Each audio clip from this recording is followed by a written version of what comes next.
Alright, so the word is out, Nagatoro Second Attack is finally streaming, and my god, this thing is beautiful. I loved getting back into this anime, I loved this franchise from the very beginning. I'm about to bust. But enough about me, what about you guys? Ever since watching all those bad anime, I'm finally glad that we finally got something good to watch. Because face it, the whole girlfriend thing, yeah, the anime was memorable, but nothing can beat Nagatoro. Exactly. When I first heard Season 2 of Nagatoro finally coming out, I said to myself, time to get excited.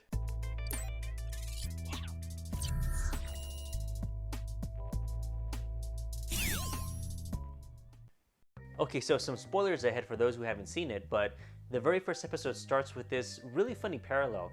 The senpai is reading this manga that's called Slave of Love, and in a really funny way, it captures exactly what he's going through with Nagatoro. It was a very clever way of recapping the first season, almost fourth wall breaking. I know, right? I was getting Black Freighter vibes, although Slave to Love is more sinister. And from that very manga, we get our very first tease of the episode, shoe licking. Yeah, my question is this, is Nagatoro using Slave of Love as torture material against her senpai? Possibly. I mean, if you think about it, it's almost uncanny that her favorite manga just so happens to be one where the female character tortures her senpai. And she happens to bring in a new pair of loafers, the same type of shoe they use in that manga panel. Just like how she swapped in half shears after showing him the sheep video, it kind of makes me think, does she plan by the year?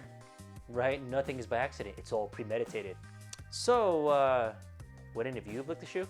You're kidding, right? I will 100% do it. But I gotta say, if it was a pair of J's and I was in Nagatoro's place, if anybody spills water on me, fists will be thrown. Well, maybe there's gum underneath it. Well, not everything is premeditated. Sometimes opportunities are arising. Yeah, right, like when the senpai is stalking her, although as he puts it, he was just following behind her. Yeah, right. I'd like to hear that settle in court. You think he'd be able to just do a basic greeting? I mean, he hangs out with Nagatoro every single day, right? Why is it so hard for him? Why is he so socially awkward? Well, since the beginning of the series, it's always been Nagatoro who initiates. You see, that's the reason why I like Nagatoro. She saw her senpai has difficulty communicating with other people, so the one thing I like is that she donates some of her time to teach senpai about basic etiquettes. What's the proper etiquette in slapping someone in the back of the head? Yeah, but you have to admit, it's a very effective icebreaker when it comes to greeting people. I mean, to be honest, it does grab their attention very quickly. Yeah, I guess it does, but I mean, there's nicer ways to do it. Well, I do have to admit, option A, C, and D, they tend to go over the border, but, you have to admit, they do get the point across. No, I'm not gonna lie though, that final greeting of hers, that was gold. I got a tear coming down when I saw that. Well, I think it was cute. That's something you can probably do to your closest friends, right? Yeah, but the problem is, it works if it's a girl doing it to a guy, but when we saw the senpai's case, when he did Nagatoro, he got a little more than he was bargaining for. And that's actually kind of what I like about this scene. The fact that it really shows you those dynamics between Nagatoro and her senpai, just exactly how she feels about him. Yeah, like the feelings of a hunter over its prey. That scene where she's licking her lips, priceless. Wait, are we gonna ignore the fact that he kept the feel? She Drew first blood. Yeah, but this is the third time he felt her up. You know what? I'm starting to think that the creator of Nagatoro is a huge Quentin Tarantino fan. Why do you say that? Well, remember that one scene when Nagatoro had stockings? Didn't that episode seem a little too footy to you? You're goddamn right. Now, don't get me wrong. I do like me a good pair of feet more than next guy, but this seems a little too high budget. Yeah, and it's well animated too. Wait a minute, where are we going with this? Our third tease of the episode, a tights fetish. Tight, yeah! And another good chance to tease her senpai. Nagatoro has always been bare-legged, hasn't she? I believe this is the first time we ever seen her legs covered up. Yeah, I had no idea wearing stockings was a two-man job. Yeah, that one really backfired on her, huh? Talk about a hunter becoming the hunted. That's Yelp she made? Priceless. Oh, Nagatoro, when will you learn? If you keep teasing your senpai, you'll be the one who ends up embarrassed. Yeah, practically every tease ends up backfiring on her. Yeah, it's like she really doesn't think things through. And that's kind of what I like about this anime, the fact that there's a lot of innocence in her teasing. She doesn't do it to be bad or mean, she's just having fun. Well, senpai's not having any fun. Well, not always, I guess. Well, I'm having fun.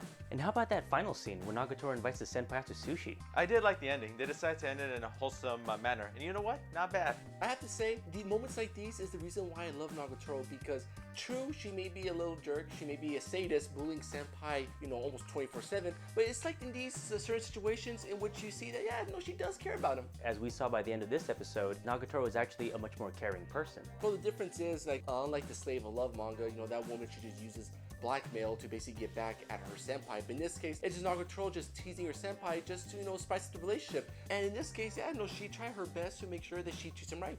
I guess teasing the senpai is a 24/7 job, and I guess she just needs that day off. What's really funny though is that the senpai, I guess, didn't trust that it would be a nice relaxing day.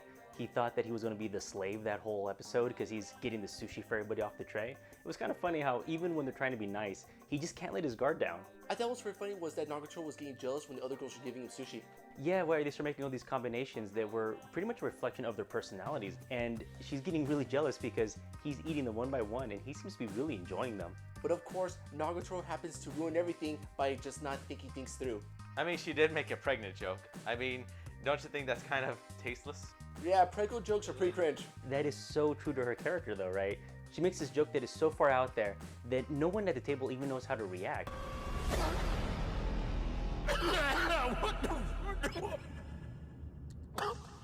I mean, everyone just refers to it as a sushi violation and just really crude humor. Let's face it, Nagatoro did create a combination that says gonna knock him up, To be honest, will I eat it? Of course, but it's not something you say with a group of people. Well, the nice thing is that the senpai does eat the sushi, and he does like it because he knows that Nagatoro was put in an awkward spot. He understands it's just Nagatoro being Nagatoro. He's not taking it against her and he's not trying to think the worst case scenario about this. And in the end, this was one of those cute scenes where you realize this whole show is pretty much just about these friends that are getting to know each other. My thoughts exactly. This isn't the most mischievous or even the most daring episode, but it is pretty wholesome and simple.